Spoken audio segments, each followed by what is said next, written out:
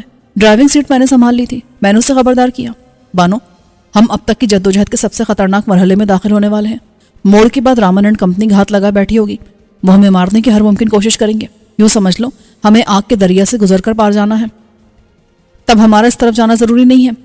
وہ بولی. میں سوچ میں پڑ گیا. دشمن سامنے گھات لگائے بیٹھا تھا تو ضروری نہیں تھا کہ ہم اسی طرف سے جاتے. ہم واپس جا کر کوئی اور راستہ بھی تلاش کر سکتے تھے. رامن کے ساتھ ایک آدمی تھا, لیکن اس کا امکان تھا کہ اس کے ساتھ پورا ٹولہ ہوگا, اور آدھا درجن افراد بھی اگر اس پک اپ پر خودکار ہتھیاروں سے فائرنگ کرتے تو کسی ایک فرد کا بچنا بھی محال نظر آتا. اگر ٹائر برسٹ ہو جاتے تو تیز رفتاری کی کوشش میں پک اپ قابو سے باہر ہو جاتی, اور سڑک کے ایک طرف نہایت گہری کھائی تھی, اس میں گر کر کسی کا سلامت رہنا بھی معجزے سے کم نہ ہوتا. آگے جانا خطرے سے خالی نہیں تھا. موڑ تقریباً 100 گز کے فاصلے پر تھا. دشمن یقیناً ہماری نگرانی کر رہا تھا, اور اگر ہم اس طرف جاتے تو وہ ہمارے استقبال کو تیار ہوتا. ذرا غور و فکر کے بعد میں نے تسلیم کیا کہ ان حالات میں بانو کا مشورہ بہترین تھا. ایک بار ہم دشمن کی پہنچ سے نکل جاتے تو فیصلہ ہو سکتا تھا کہ اب کہاں کا رخ کریں اور یہاں سے کیسے نکلیں. میں نے عقب والوں سے کہا, ہوشیار رہو اور سر نیچے کر لو, ہم یہاں سے نکلنے والے ہیں. میں نے اللہ کا نام لے کر انجن اسٹارٹ کیا اور پک اپ کا رخ بدلا. فوراً ہی موڑ کی طرف سے گولیوں کی بوچھاڑ آئی. میں اور بانو بھی بے ساختہ جھک گئے. بانو کی طرف والا شیشہ ٹوٹ گیا اور باڈی پر گولیاں ٹناٹن آ کر لگی, لیکن غنیمت رہا کہ کوئی ٹائر نشانہ نہیں بنا. اب میں نے احتیاط بالائے طاق رکھ کر پک اپ موڑنے کی کوشش کی. یہاں سڑک خاصی تنگ تھی اور پک اپ خاصی بڑی تھی, اسے موڑنا آسان نہ تھا. میں چند فٹ آگے لے جاتا اور پھر چند فٹ پیچھے لاتا. اس عمل کے دوران دیوانہ وار اسٹیئرنگ کاٹنے میں مصروف تھا. بانو نے ہمت کی اور رائفل اوپر کر کے موڑ کی طرف ایک برسٹ مارا. اسے تجربہ نہیں تھا, اس لیے برسٹ میں پورا میگزین ہی خالی ہو گیا, لیکن اس کا فائدہ یہ ہوا کہ دشمن جو آگے آ گئے تھے پلٹ کر واپس بھاگے. میں نے اسٹیئرنگ سے لڑتے ہوئے اس کو شاباش دی, لیکن میگزین کا خیال رکھو, ہر بار ایک میگزین خالی کرتی رہی تو جلد ہمارے پاس ایمونیشن ختم ہو جائے گا. سوری, اس نے خفت سے کہا. میں 3 بار میں پک اپ کو تقریباً موڑنے کی پوزیشن میں لے آیا تھا. اب میں اسے ایک بار اور آگے پیچھے کرتا تو میں پک اپ کو آگے کرنے جا رہا تھا کہ میری نظر موڑ کی طرف گئی, اور اس اتفاق نے ہمیں بچا لیا. موڑ کی طرف سے شعلہ نمودار ہوا اور ہماری طرف لپکا. میرے ذہن نے لمحے کے 100ویں حصے میں اس خطرے کو بھانپ لیا اور میں نے بے اختیار ایکسیلریٹر دبا دیا. پک اپ ایک جھٹکے سے آگے گئی اور دوسرے لمحے میں بریک لگا چکا تھا, لیکن یہاں چند فٹ کی جگہ تھی. اسی لمحے شعلہ پک اپ کے عقبی حصے کے اوپر سے گزرا اور ٹرالر سے ٹکرا گیا. ایک دھماکہ ہوا اور ٹرالر کے پرخچے اڑ گئے. یہ گرینیڈ تھا جسے لانچر سے فائر کیا گیا تھا. ہم بال بال بچے تھے. اس کا نشانہ پک اپ تھی, لیکن میں نے بر وقت آگے کر کے اسے بچا لیا تھا. میں نے بریک لگائی, لیکن جب پک اپ نہ رکی تو میرا دل اچھل کر حلق میں آ گیا, کیونکہ آگے بس کھائی تھی. بریک لگانے کے ساتھ میرے ہاتھ خودکار انداز میں حرکت کر رہے تھے. میں نے ریورس گیئر لگایا اور ایکسیلریٹر دبا دیا. ٹائروں کے چیخنے کی آواز گرینیڈ کے دھماکے میں دب گئی. پک اپ آگے گئی. اس کا رخ نیچے کی طرف تھا. ایک لمحے کو لگا کہ پک اپ سیدھی کھائی میں جائے گی. میں نے بے ساختہ کلمہ پڑھ لیا, مگر اسی لمحے جیسے پک اپ کو کسی نے پیچھے سے پکڑ کر واپس کھینچ لیا. مجھے یقین ہے اس کے اگلے ٹائر کھائی کے خلا میں جا چکے تھے, اور صرف پچھلے ٹائر انجن کی طاقت سے اسے واپس نہیں کھینچ سکتے تھے. یہ کوئی غیبی ہاتھ تھا جس نے پک اپ کو واپس کیا. پک اپ اتنی قوت سے پیچھے گئی کہ پہاڑی ڈھلان پر چڑھ گئی. اس سے فائدہ یہ ہوا کہ اب مجھے جگہ مل گئی. میں نے اسٹیئرنگ کاٹتے ہوئے پک اپ کو ایک ہی بار میں موڑ لیا, اور یہ جلتے ٹرالر کو تقریباً چھوتی ہوئی آگے گئی تھی. اس جدوجہد کے دوران میری حصے سماعت نے کام کرنا چھوڑ دیا تھا, اور میری ساری جان میرے ہاتھوں اور آنکھوں میں سمٹ آئی تھی. جب ہم ٹرالر کے پاس سے گزرے تب مجھے بانو اور پیچھے موجود خواتین کی ہسٹرائی چیخیں سنائی دی, مگر ان پر توجہ دینے کا وقت نہ تھا. رامن اینڈ کمپنی پیچھے موجود تھی, اور وہ اس بار خطرناک جنگی ہتھیاروں سے حملہ کر رہے تھے. اب سمجھ آئے کہ وہ آگے کیوں نہیں آئے تھے. جیسی تصدیق ہوئی کہ پک اپ اور ٹرالر میں ہم ہیں, وہ واپس گئے اور گھات لگا کر بیٹھ گئے. جیسی ہم حرکت میں آئے انہوں نے حملہ کر دیا. جیسے پک اپ ٹرالر سے آگے نکلی دوسرا گرینیڈ فائر ہوا. میں عقبی آئینے میں دیکھ رہا تھا. شعلہ نظر آتی میں نے پک اپ ٹرالر کی آڑ لے لی, اور شعلہ ہمارے برابر سے ہوتا ہوا کھائی کی طرف چلا گیا. چند لمحے کے بعد ایک زوردار دھماکہ سنائی دیا. میں نے ایکسیلریٹر دبا دیا. پک اپ اچھل کر آگے گئی. 1400 cc طاقتور ڈیزل انجن بہترین حالت میں تھا.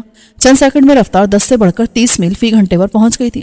رات کے وقت اور اس سڑک پر یہ رفتار زیادہ تھی, لیکن میں پک اپ کنٹرول کر سکتا تھا. خطرہ عقب سے آنے والے تیسرے گرینیڈ سے تھا.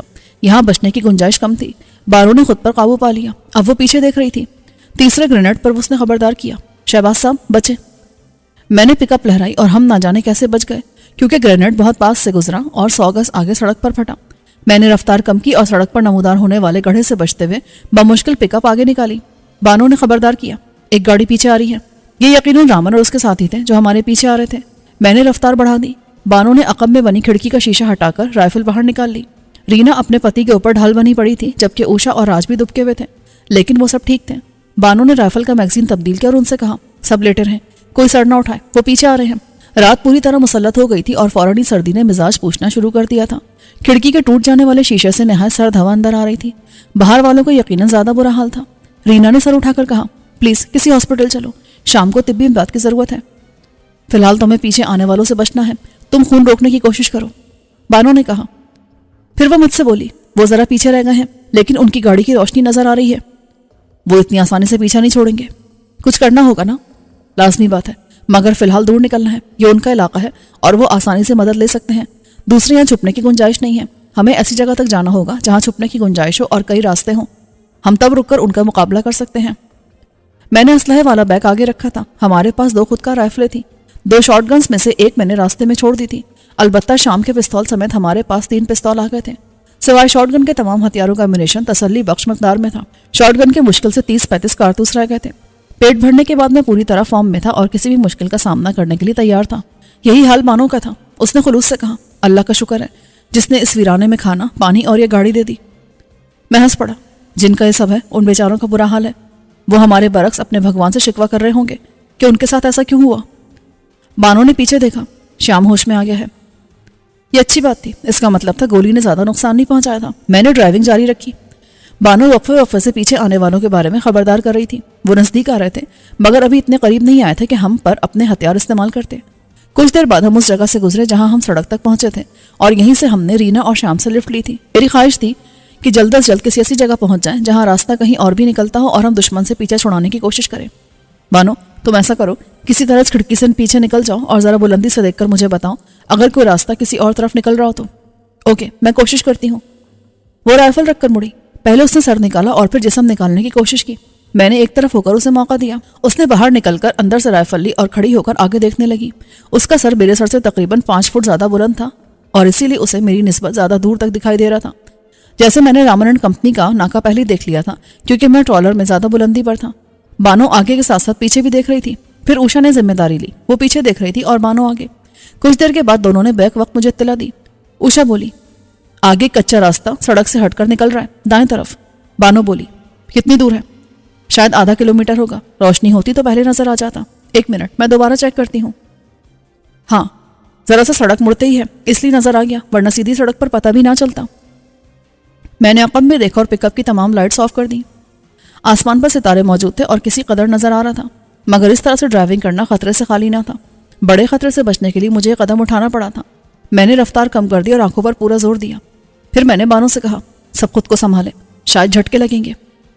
بانو اور اوشا نیچے بیٹھ گئی۔ 1 منٹ بعد راستہ آ گیا۔ یہ کچا راستہ اوپر کی طرف جا رہا تھا اور پک اپ جیسی بڑی گاڑی کے لیے موزوں نہ تھا، لیکن میں نے 4 ویل گیئر لگاتے ہوئے بلا تکلف پک اپ اس پر چڑھا دی۔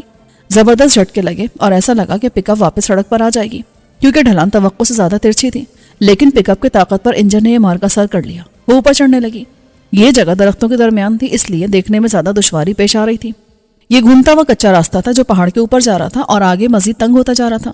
تقریباً 50-60 گز اوپر آنے کے بعد آگے جانے کی گنجائش باقی نہ رہی۔ میں نے پک اپ روک کر ہینڈ بریک کھینچا اور انجن بند کر دیا۔ اچانک خاموشی ہوئی تو پتہ چلا کہ دشوار راستے پر انجن کتنا شور مچا رہا تھا۔ یہ اطمینان کرنے کے بعد کہ اب پک اپ واپس نہیں جائے گی، میں نیچے اتر آیا۔ بانو بھی اتر آئی، وہ بھی آنے والے ہیں۔ اس نے اشارہ کیا، ہوشیار رہو، ہو سکتا ہے وہ جان گئے اور اب سیدھا اسی طرف آئیں گے، اس صورت میں ان کو حملے میں پہل کا موقع نہیں دینا چاہیے۔ میں نیچے جاؤں کیا؟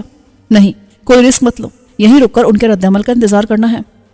میں نے جھک کر شام کو دیکھا۔ تم کیسا محسوس کر رہے ہو؟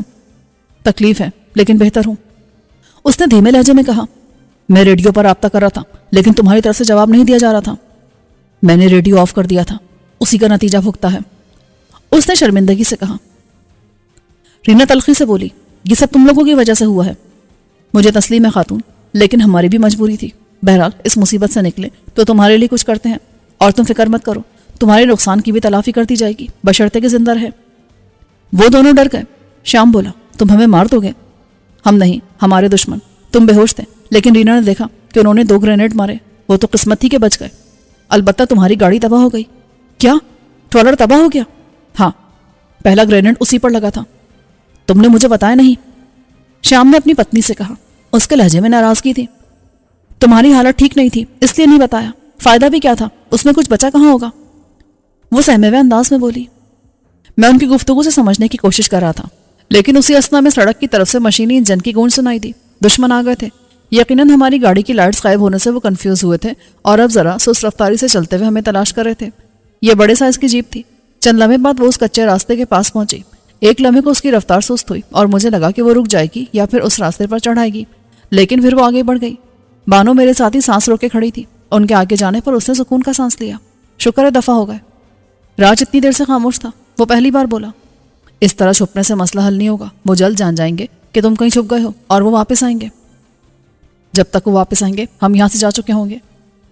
میں نے کہا اور شام سے پوچھا، تم یہاں اکثر آتے جاتے رہتے ہو، اگر ہم جنوب کی طرف جائیں تو کہاں ہمیں متبادل سڑک ملے گی؟ کیبن میں ایک نقشہ ہے، وہ نکالو۔ اس نے کہا تو میں ڈیش بورڈ کے خانے سے پلاسٹک پر بنا ہوا نقشہ نکال لایا۔ اسے دیکھنے کے لیے ٹارچ بھی وہیں سے ملی۔ شام نے نقشہ پھیلایا۔ میں نے ٹارچ کی روشنی ڈالی۔ یہ دیکھو۔ اس نے ایک مقام پر انگلی رکھی۔ ہم یہاں ہیں، اور اگر جنوب کی طرف جاتے ہیں تو تقریباً 12 کلومیٹرز کے بعد ہمیں متبادل سڑک ملے گی، یہاں۔ اس نے دوسری جگہ انگلی رکھی۔ تب تک ہمیں اسی سڑک پر سفر کرنا ہے۔ میں نے نقشے کا معائنہ کیا۔ 20 کلومیٹرز کے بعد متبادل سڑکوں کی تعداد بڑھ گئی تھی۔ میں نے ایک جگہ انگلی رکھی۔ میرا خیال ہے یہاں انہوں نے ناکا لگایا تھا۔ راج بھی نقشہ دیکھ رہا تھا۔ اس نے تصدیق کی، یہ جگہ اسٹیٹ سے آنے والی سڑک سے کچھ پہلے ہے۔ میرا خیال ہے ناکا ہوگا۔ بانو بولی، وہ اس جگہ کو خالی نہیں چھوڑیں گے۔ تم ٹھیک کہہ رہی ہو، میں نے کہا، لیکن ہمیں نکلنا ہے۔ مجھے یقین ہے اس جانے والی گاڑی میں رامن ہوگا اور وہی ہمارے لیے خطرناک ترین آدمی ہے۔ آگے دوسرے لوگ ہوں گے تو ان سے نمٹا جا سکتا ہے، اس سے پہلے کہ رامن آئے ہمیں واپس جانا ہے۔ سردی کی شدت بڑھ رہی تھی اور اب واضح محسوس ہو رہی تھی۔ رینا اور بانو تو کانپ بھی رہی تھی۔ ہمارا حال بھی اچھا نہ تھا۔ صرف اوشا آرام سے شال میں تھی۔ میں نے پہلے ایک پانی کی مدد سے پک اپ کی اگلی پچھلی بریک لائٹس توڑ دی، کیونکہ ان کو بند کرنا ممکن نہیں تھا۔ صرف ہیڈ لائٹس اور انڈیکیٹنگ لائٹس قابو میں تھی۔ رینا اور شام خاموشی سے ٹرالر کے بعد اپنی جیپ کا حشر نشر ہوتے دیکھ رہے تھے اور غالباً اپنی خیر منا رہے تھے کہ کہیں ان چیزوں کے بعد ان کی باری نہ آ جائے۔ یہ کام کر کے میں نے پک اپ کی ڈرائیونگ سیٹ سنبھالی اور بانو نیچے رہ کر گائیڈ کرنے لگی کہ پک اپ کس طرح اتاری جائے۔ ریورس میں جانا اوپر چڑھنے کی نسبت کہیں مشکل کام ثابت ہوا۔ اگر بانو مدد نہ کر رہی ہوتی تو شاید میں پک اپ کہیں ٹکرا دیتا یا حادثے کا شکار ہو جاتا۔ بڑی مشکل سے میں اسے سڑک پر لانے میں کامیاب رہا۔ نیچے آتے ہوئے میں نے اسے ریورس کر لیا اور اب ہمارا رخ جنوب کی طرف تھا۔ بانو اور اوشا پچھلے حصے میں سوار ہو گئی۔ پک اپ کی لائٹس بند کر کے میں نے اس کا رخ جنوب کی طرف کر دیا۔